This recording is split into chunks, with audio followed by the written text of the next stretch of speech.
पहलगाम आतंकी हमले से देश में गम और गुस्सा। प्रधानमंत्री सऊदी अरब यात्रा संक्षिप्त कर स्वदेश लौटे। बैठक कर ली जानकारी। गृह मंत्री ने मृतकों को दी श्रद्धांजलि। स्पेन के बार्सिलोना में मुख्यमंत्री ने निवेशकों से राज्य के औद्योगिक विकास और सहयोग पर की चर्चा। मैड्रिड में आज उद्यमियों से मुलाकात कर निवेश पर करेंगे विमर्श।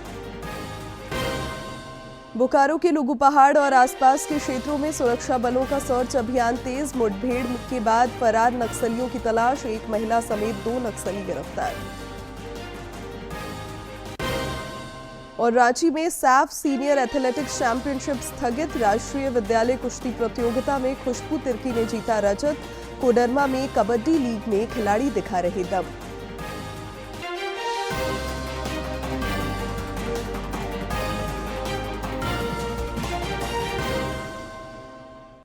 नमस्कार, प्रादेशिक समाचार में आपका स्वागत है। मैं हूं शिवानी कुमारी और अब समाचार विस्तार से। जम्मू कश्मीर के पहलगाम में कल के आतंकी हमले के बाद देश भर में गम और गुस्सा देखा जा रहा है। इस बर्बरतापूर्ण आतंकी हमले में 26 पर्यटकों की मौत हो गई, जबकि 17 लोग जख्मी हैं। केंद्रीय गृह मंत्री अमित शाह ने आज Jammu Kashmir police control room पहुंचकर मृतकों को श्रद्धांजलि अर्पित की।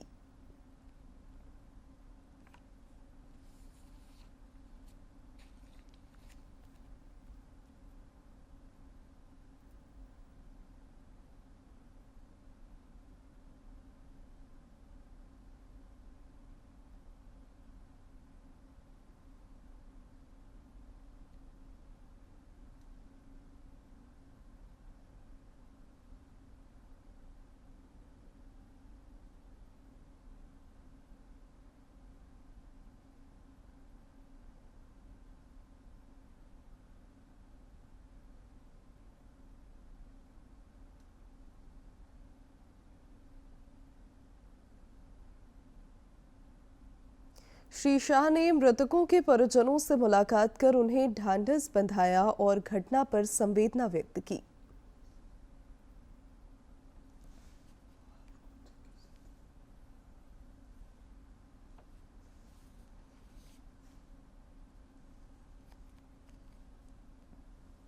इस आतंकी घटना के विरोध में विभिन्न संगठनों ने आज जम्मू कश्मीर बंद का भी आह्वान किया है, जो स्वतः स्फूर्त नजर आ रहा है। कश्मीर के लोगों ने इस कायरतापूर्ण हरकत की कड़े शब्दों में भर्त्सना की है।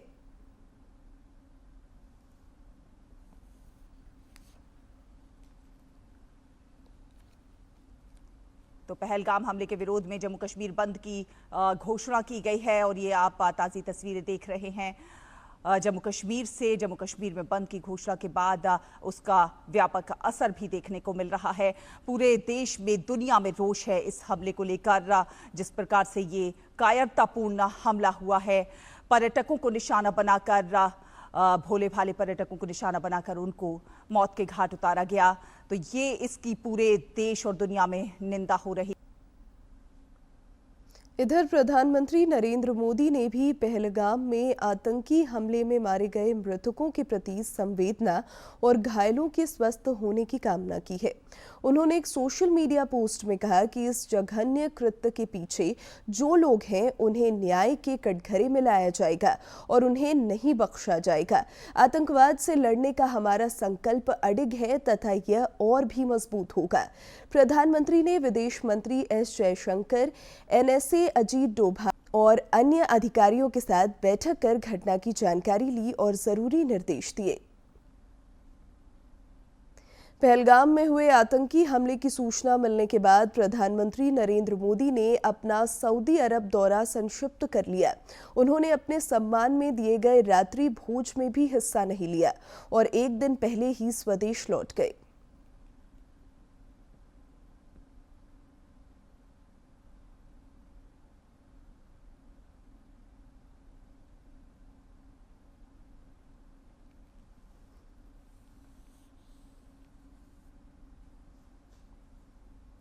इधर राज्य में भी पहलगाम आतंकी हमले से शोक की लहर है। राज्यपाल संतोष कुमार गंगवार ने घटना को अत्यंत निंदनीय, अमानवीय और दुखद बताया है। श्री गंगवार ने शोक संतप्त परिवारों के प्रति गहरी संवेदना व्यक्त करते हुए घायलों के शीघ्र स्वस्थ होने की कामना की।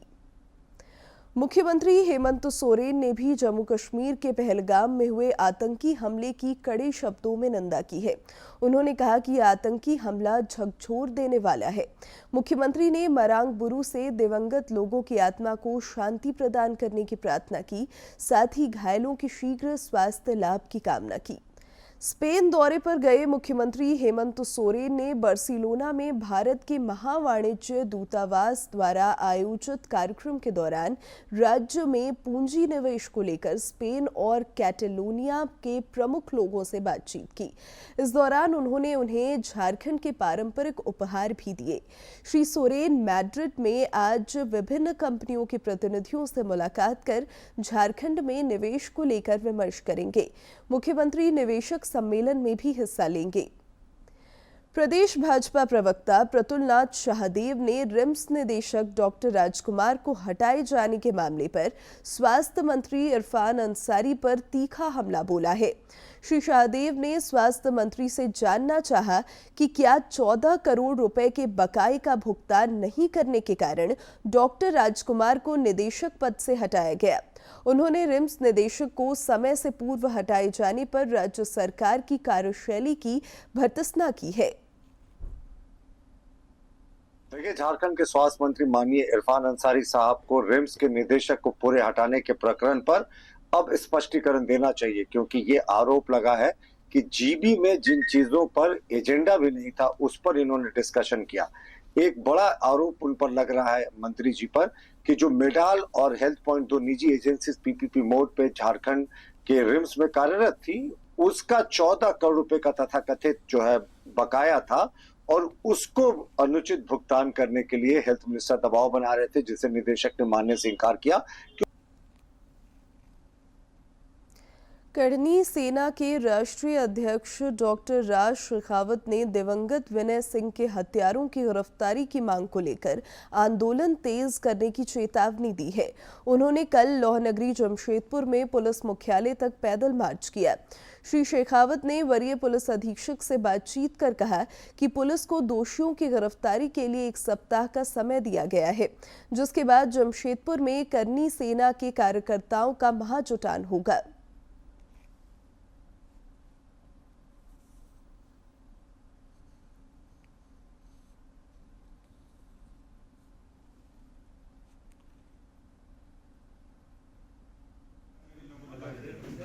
आप अधिकारियों की शीघ्र गिरफ्तारी सुनिश्चित हो एवं फास्ट ट्रैक कोर्ट में से जल्द इन अपराधियों की फांसी सुनिश्चित हो।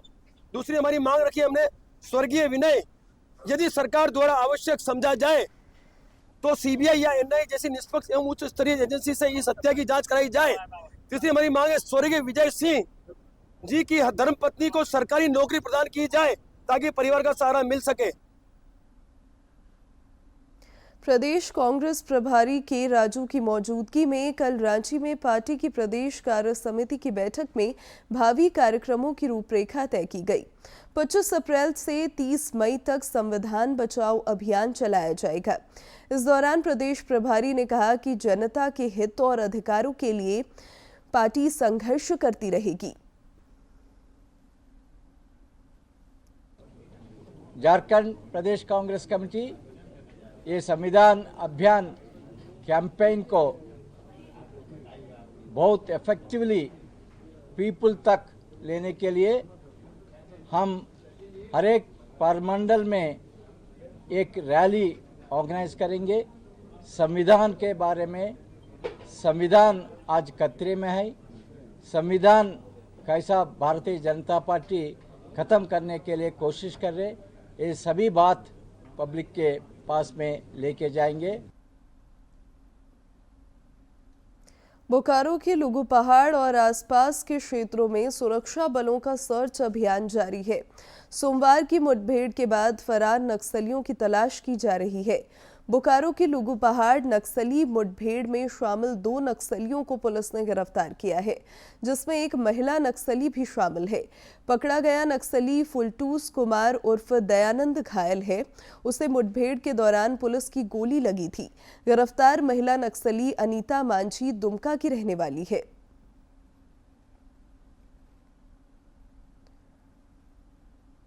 झारखंड उच्च न्यायालय में कल कई मामलों पर सुनवाई हुई। अदालत में राज्य में वर्ष 1980 में शुरू किए गए भूमि सर्वे को पूरा करने को लेकर दायर जनहित याचिका पर भी सुनवाई हुई। इस दौरान अदालत ने राज्य सरकार को भूमि सर्वे की अद्यतन स्थिति बताने का निर्देश दिया। मामले की अगली सुनवाई 24 जुलाई को होगी। अदालत में महिला बाल विकास परियोजना बोकारो में कार्यरत संविदा कर्मियों की सेवा नियमित करने को लेकर दायर याचिका पर भी सुनवाई हुई। अदालत ने विभाग के सचिव को प्रार्थियों की सेवा नियमित करने का निर्देश दिया। आपका पसंदीदा डीडी झारखंड नए तेवर और नए कलेवर के साथ आपके बीच है, ताकि पल पल की खबरें आप तक पहुंचे। आपका अपना पसंदीदा डीडी झारखंड, गांव से लेकर कस्बों और शहरों तक की है धड़कन। सटीक, विश्वसनीय और तेज खबरों का भी है आईना।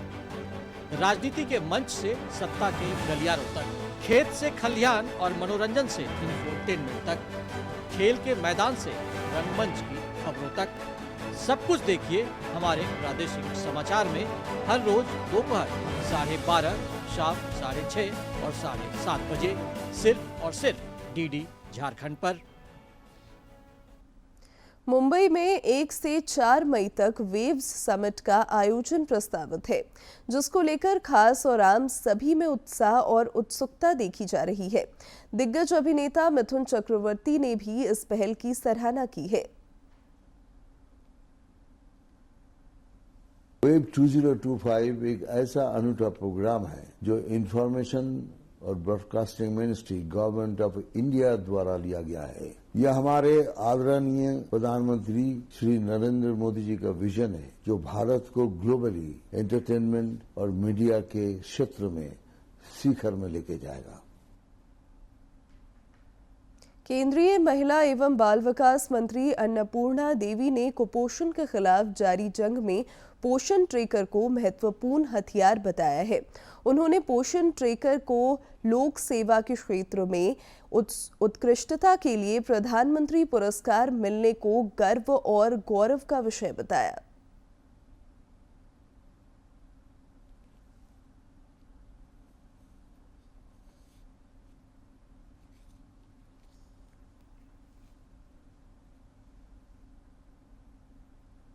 दस करोड़ लाभार्थियों तक हमारी पहुंच हो रही है और आंगनवाड़ी केंद्र की जो हमारी वर्कर हैं, आंगनवाड़ी वर्कर, वो बहुत ही रियल टाइम डेटा, समय पर डेटा भी उसमें फिट कर रही हैं और उनके लिए बहुत ही आसान हो गया है पोषण ट्रैकर। पहले उन्हें लगभग 11 रजिस्टर भरना पड़ता था, अब एक मोबाइल के माध्यम से, ऐप के माध्यम से अब वो काम कर रही हैं। और निश्चित रूप से आज अगर हम देखें तो अब आंगनवाड़ी केंद्र की महिलाएं उसके माध्यम से टेक होम राशन या फिर कोई लाभार्थी तक पहुंचना है तो वो ऐप उन्हें बताता है कि आज होम विजिट किसका करना है। पोषण पखवाड़ा का कल समापन हो गया। इस सिलसिले में खूंटी में कल पौष्टिक व्यंजन प्रतियोगिता आयोजित की गई, जिसमें आंगनबाड़ी सेविकाओं और सहायिकाओं ने मोटे अनाजों और साग सब्जियों द्वारा तैयार व्यंजनों की प्रदर्शनी लगाई। इस दौरान उनके बीच स्मार्टफोन का भी वितरण हुआ। खूंटी समाहरणालय सभागार में कल पोषण पखवाड़ा का समापन समारोह आयोजित किया गया। इस अवसर पर आंगनबाड़ी सेविकाओं और सहायिकाओं ने मोटे अनाजों तथा साग सब्जियों द्वारा तैयार व्यंजनों की प्रदर्शनी लगाई और लोगों को पोषण के महत्व से अवगत कराया। अधिक मड़ुआ का आइटम अधिक है, जिसमें कि आयरन का मात्रा हम लोग को अधिक मिलता है। मड़ुआ में आयरन बहुत ज़्यादा है और हम लोग देखते हैं कि हमारे गाँव घरों में लोग बहुत ज़्यादा एनीमिक हो रहे हैं और मड़ुआ लोग खाते नहीं हैं, इसका फायदा नहीं जानते हैं। इसलिए हम लोग मड़ुआ का तरह तरह का आइटम बनाए ताकि लोग सीखें और बना के खाएं। आंगनबाड़ी सेविका सहायिकाओं ने बताया कि मोटे अनाजों से बने व्यंजनों से आयरन, विटामिन और मिनरल मिलते हैं। खूंटी में कई ऐसी साग सब्जियां हैं जो आयरन की कमी की भरपाई और हीमोग्लोबिन की कमी को दूर करने में सक्षम है। खून की कमी से जूझ रहे लोगों के लिए भी मड़ुआ और विभिन्न तरह के व्यंजन फायदेमंद होते हैं। हम लोग लाए हैं छिलका रोटी, ये धूतू रोटी, कटहल का पत्ता में बना के उसना चावल का, फिर चटनी लाए हैं आम का, पुदीना का, फिर हलवा लाए हैं, अचार लाए हैं। पोषण पखवाड़ा के समापन समारोह के दौरान उपायुक्त लोकेश मिश्रा ने आंगनबाड़ी सेविकाओं के बीच मोबाइल का वितरण किया। साथ ही विभिन्न आंगनबाड़ी केंद्रों में बेहतर प्रदर्शन करने वाली सेविका और सहायिकाओं को मोमेंटो तथा प्रशस्ति पत्र देकर सम्मानित किया। उपायुक्त ने पोषण के प्रति निरंतर जन जागरूकता अभियानों पर भी जोर दिया। पोषण के बारे में जानकारी देना, कैसे जो स्थानीय स्तर पर उत्पाद होते हैं, फूड आइटम्स हैं, उसका उपयोग करके वो खासतौर पर हम लोगों के जो प्रचलित बीमारियां हैं, पोषण की या एनीमिया की, सिकल सेल की, उसको दूर किया जा सकता है। 8 अप्रैल से 22 अप्रैल तक चले पोषण पखवाड़ा के दौरान खूंटी समेत राज्य भर में विविध कार्यक्रम आयोजित किए गए। उम्मीद की जानी चाहिए कि इन जागरूकता कार्यक्रमों का बेहतर फलाफल मिलेगा और संपोषित, सुखी तथा स्वस्थ झारखंड की परिकल्पना साकार हो सकेगी। खूंटी से ज्योत्सना की रिपोर्ट। पोप फ्रांसिस का अंतिम संस्कार 26 अप्रैल को होगा। इधर आर्च बिशप विसेंट आइंद ने रांची महाधर्म प्रांत में 9 दिनों के शोक की घोषणा की है। आर्च बिशप हाउस में फादर असीम सहित अन्य पुरोहितों, धर्म बहनों और कर्मियों ने पोप के प्रति श्रद्धांजलि अर्पित की। गोरखपुर कैंट रेलखंड में विकास कार्यों को लेकर ब्लॉक लिया जाएगा, जिस कारण कई ट्रेनें प्रभावित रहेगी। रांची गोरखपुर एक्सप्रेस 25 अप्रैल और 2 मई को रद्द रहेगी। गोरखपुर रांची एक्सप्रेस 26 अप्रैल और 3 मई को नहीं चलेगी। गोरखपुर संबल एक्सप्रेस 24 अप्रैल से 3 मई तक रद्द कर दी गई है। इधर चक्रधरपुर मंडल रेल अंतर्गत भी विकास कार्यों के मद्देनजर ब्लॉक लिया जाएगा। इस कारण संबलपुर गोरखपुर मौर्य एक्सप्रेस 27 अप्रैल को संबलपुर के स्थान पर हटिया से ही रवाना होगी। और अब कुछ खबर राज्य के विभिन्न जिलों से फटाफट अंदाज में।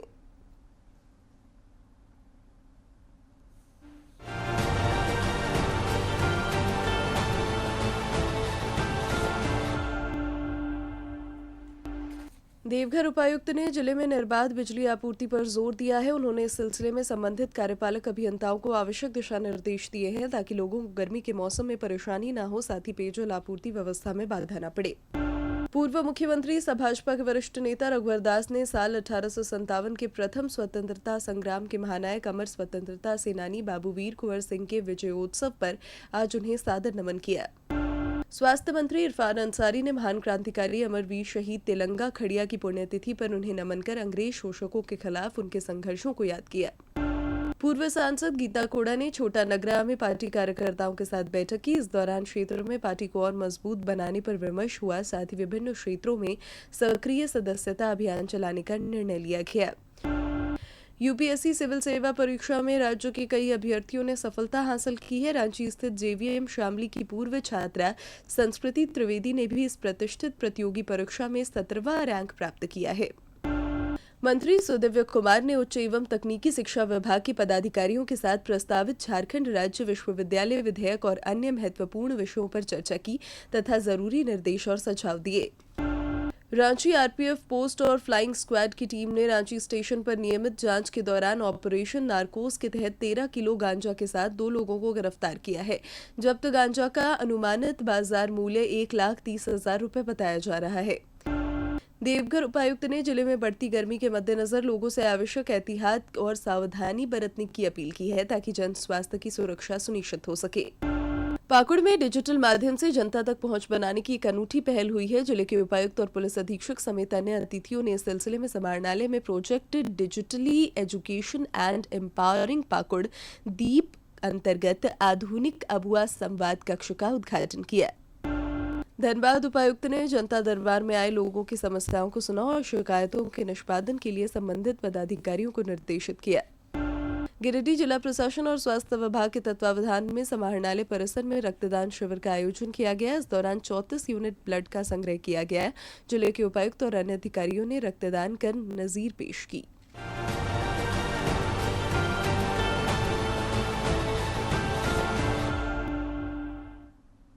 रांची में 3 से 5 मई तक प्रस्तावित एशियन एथलेटिक्स चैंपियनशिप को स्थगित कर दिया गया है। एथलेटिक्स फेडरेशन ऑफ इंडिया ने पत्र जारी कर इसकी जानकारी दी है। आयोजन की हालांकि अगली तिथि की घोषणा नहीं की गई है, लेकिन संभावना जताई जा रही है कि जून के तीसरे सप्ताह में इसका आयोजन हो सकता है। दिल्ली में आयोजित राष्ट्रीय विद्यालय कुश्ती प्रतियोगिता में झारखंड की खुशबू तिर्की ने 40 किलोग्राम भार वर्ग में रजत पदक जीतकर राज्य का मान बढ़ाया है। अंडर 17 स्पर्धा में खुशबू फाइनल में हरियाणा की पहलवान से नजदीकी अंतर से हार गई और उन्हें रजत पदक से संतोष करना पड़ा। कोडरमा के झुमरी तलैया स्थित CH स्कूल मैदान में कल से 3 दिवसीय कोडरमा कबड्डी लीग की शुरुआत हुई। सेमीफाइनल और फाइनल मैच कल खेला जाएगा।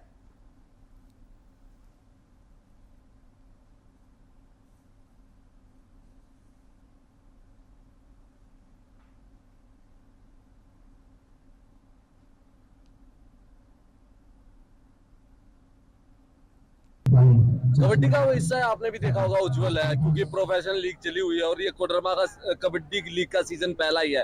और मैंने एसोसिएशन से बात की, विपिन जी से बात की, अगला जो सीजन होने वाला वो काफी बड़ा सीजन होने वाला। टैलेंटेड है और पूरा एंथुसिज्म है इनमें कुछ करने का। और इस गेम को आजकल क्रिकेट से भी ज्यादा मतलब लोग पसंद करते हैं। यदि क्रिकेट और कबड्डी का मैच साथ साथ मतलब TRP कबड्डी ज्यादा आ रही है। आज विश्व पुस्तक दिवस है। पुस्तकों की बात करते समय पुस्तकालयों का जिक्र होना लाजमी है। दुमका राजकीय पुस्तकालय पर देखिए ये खास रिपोर्ट। सूचना प्रौद्योगिकी और डिजिटल युग में भी छपी हुई किताबों की अहमियत बरकरार है, खासकर उन किताबों की जो ज्ञान के क्षेत्र में अनमोल धरोहर है। ऐसी किताबों को दशकों से पुस्तकालयों ने सहेज कर रखा है और ज्ञान के अभिलाषी इन पुस्तकालयों को मंदिर की तरह पूजते हैं। ऐसा ही एक पुस्तकालय उपराजधानी दुमका में भी है, जहां अनेक दुर्लभ किताबें हैं और हर रोज बड़ी संख्या में विद्यार्थी यहां स्वाध्याय के लिए आते हैं। हाँ, तो यहाँ पे जितने भी स्टूडेंट जो सिलेक्टेड है वो अपने बुक्स देते हैं। वो बुक्स भी स्टूडेंट को अवेलेबल होते हैं। यहाँ पे हर महीने मैगजीन्स और डेली न्यूज़पेपर्स वगैरह भी आते हैं जो स्टूडेंट्स के लिए बेनिफिशियल है। इस राजकीय पुस्तकालय की स्थापना 1954 में हुई थी और यह राज्य के उन गिने चुने पुस्तकालयों में से एक है जहां अनेक दुर्लभ पुस्तकें सहेज कर रखी गई हैं। इन पुस्तकों को पढ़ने और उन्हें पढ़कर ज्ञान अर्जित करने वाले विद्यार्थियों और पुस्तक प्रेमियों का एक बड़ा वर्ग है जो इस पुस्तकालय में नियमित रूप से आता है। यहाँ पे सबसे अच्छी बात है कि यहाँ का माहौल बहुत अच्छा है जो घर पे नहीं मिल पाती। और उसके अलावा यहाँ पे बुक बहुत सारी है जो मार्केट में रेफरेंस बुक नहीं मिल पाती है, वो यहाँ पे आसानी से व्यवस्थित मिल जाती है। इस पुस्तकालय की लाइब्रेरियन फिरदौसी बेगम बताती हैं कि यहाँ 34,000 से ज्यादा किताबें और 4600 से ज्यादा इसके सदस्य हैं। यहाँ पे हर तरह का सुविधा है, जैसे वाईफाई का सुविधा और CCTV कैमरे की सुविधा। अभी ई-ग्रंथालय का भी काम चल रहा है, बुक एंट्री हो रहा है। इस पुस्तकालय में अनेक दुर्लभ किताबें हैं। 1907 में जॉर्ज ग्रियर्सन के लिंग्विस्टिक सर्वे ऑफ इंडिया के सभी 25 वॉल्यूम जैसी हजारों किताबों को यहाँ सुरक्षित रखा गया है। बहरहाल किताबों की अपनी दुनिया है जहाँ अपनी किस्म का सुकून है, अपनी किस्म का एहसास, जहाँ ज्ञान पाने की भूख भी मिटती है और नौकरी पाने का हौसला भी मिलता है। दुमका से RK नीरद की रिपोर्ट। हजारीबाग जिला चेस एसोसिएशन के तत्वावधान में 11 से 15 मई तक ऑल इंडिया शतरंज टूर्नामेंट का आयोजन स्थानीय एंजल हाई स्कूल परिसर में किया जाएगा। एसोसिएशन के निदेशक करण जायसवाल ने बताया कि इस टूर्नामेंट में देश भर से 1000 से अधिक प्रतिभागियों के भाग लेने की संभावना है। मौके पर मौजूद संघ के अध्यक्ष विजय कुमार सिंह ने कहा कि यह स्थानीय खिलाड़ियों के लिए भी बड़ा मंच साबित होगा।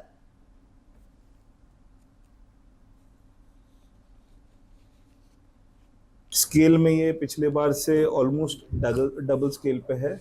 4.5 लाख का इसका प्राइज मनी है और लगभग 1000 बच्चों के 1000 पार्टिसिपेंट्स की हम लोग एक्सपेक्टेंट है कि 1000 पार्टिसिपेंट्स इसमें इस बार भाग लेंगे। लास्ट टाइम कुछ 350 पार्टिसिपेंट्स थे। इस बार हम लोग ऑलमोस्ट 1000 के नंबर को टच करने की कोशिश करें जहां हम लोग पहुंच सके। राज्य में अचानक गर्मी का सितम बढ़ गया है और पारा तेजी से ऊपर की ओर चढ़ रहा है। पिछले 24 घंटे के दौरान डाल्टनगंज में अधिकतम तापमान 44 डिग्री सेल्सियस रिकॉर्ड किया गया। जमशेदपुर, बोकारो और पश्चिमी सिंहभूम जिले में भी पारा 40 डिग्री सेल्सियस को पार कर गया है। राजधानी रांची का पारा 39 डिग्री रिकॉर्ड किया गया, जो सामान्य से 2 डिग्री अधिक है। मौसम विज्ञान केंद्र के मुताबिक 2 दिनों के बाद तापमान में और धीरे धीरे 2 से 3 डिग्री सेल्सियस तक की वृद्धि हो सकती है। 24 अप्रैल तक राज्य के उत्तर पूर्वी और दक्षिण पूर्वी हिस्सों में उमस भरी गर्मी को लेकर चेतावनी जारी की गई है। अंतर्राष्ट्रीय योग दिवस को लेकर हर वर्ग उत्सुक और उत्साहित नजर आ रहा है। देश भर के लोगों ने योग को अपनी दिनचर्या में शामिल कर लिया है। झारखंड के पलामू जिले में भी निःशुल्क योग शिविर का प्रतिदिन आयोजन कर योग प्रशिक्षक पवन पुरुषार्थी आमजनों को योग करने के लिए प्रेरित कर रहे हैं। देखिए ये रिपोर्ट।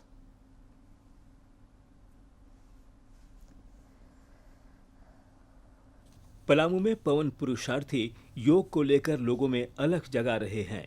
पवन 2 वर्षों से जिला मुख्यालय डाल्टनगंज के अंबेडकर पार्क में 1 घंटे का निःशुल्क शिविर का आयोजन करते आ रहे हैं, जिसमें बड़ी संख्या में योग साधक शामिल होते हैं। योग शिक्षक पवन ने कहा कि लोग औषधि की जगह योग को अपना रहे हैं। तो किसी भी तरह की बीमारी किसी को भी हो, बहनें हों, बच्चे हों, वयस्क हों, पुरुष भाई हों, हर वर्ग के लोग, हर जाति के लोग, हर धर्म के लोग मानने वाले योग करें और योग करके अपने जीवन को स्वस्थ बनाएं। उनको किसी दवा, किसी भी अन्य पद्धति की आवश्यकता नहीं पड़ेगी। योग ही एकमात्र पर्याप्त है ये, और जो पर्याप्त है, जो प्राप्त है वही पर्याप्त है। योग को स्थानीय लोगों ने अपनी दिनचर्या में शामिल कर लिया है।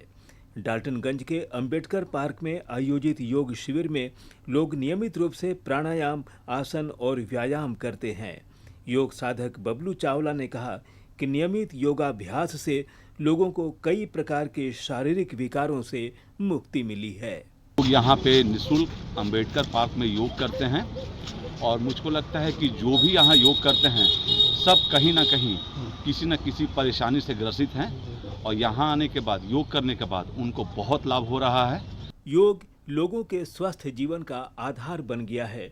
इससे जहां एक ओर लोगों को मानसिक शांति की अनुभूति होती है, वहीं दूसरी ओर लोग शारीरिक रूप से स्वस्थ हो रहे हैं।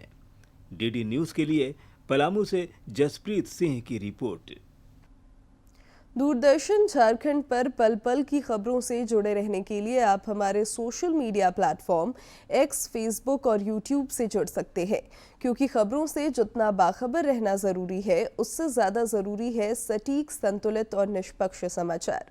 हमारा एक्स हैंडल है @DD news Ranchi, Facebook page है DD न्यूज़ झारखंड और इंस्टाग्राम अकाउंट है DD न्यूज़ झारखंड।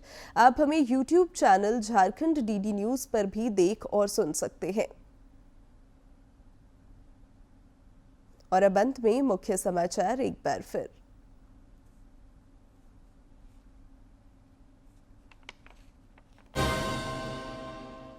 पहलगाम आतंकी हमले से देश में गम और गुस्सा, प्रधानमंत्री सऊदी अरब यात्रा संक्षिप्त कर स्वदेश लौटे, बैठक कर ली जानकारी, गृह मंत्री ने मृतकों को दी श्रद्धांजलि।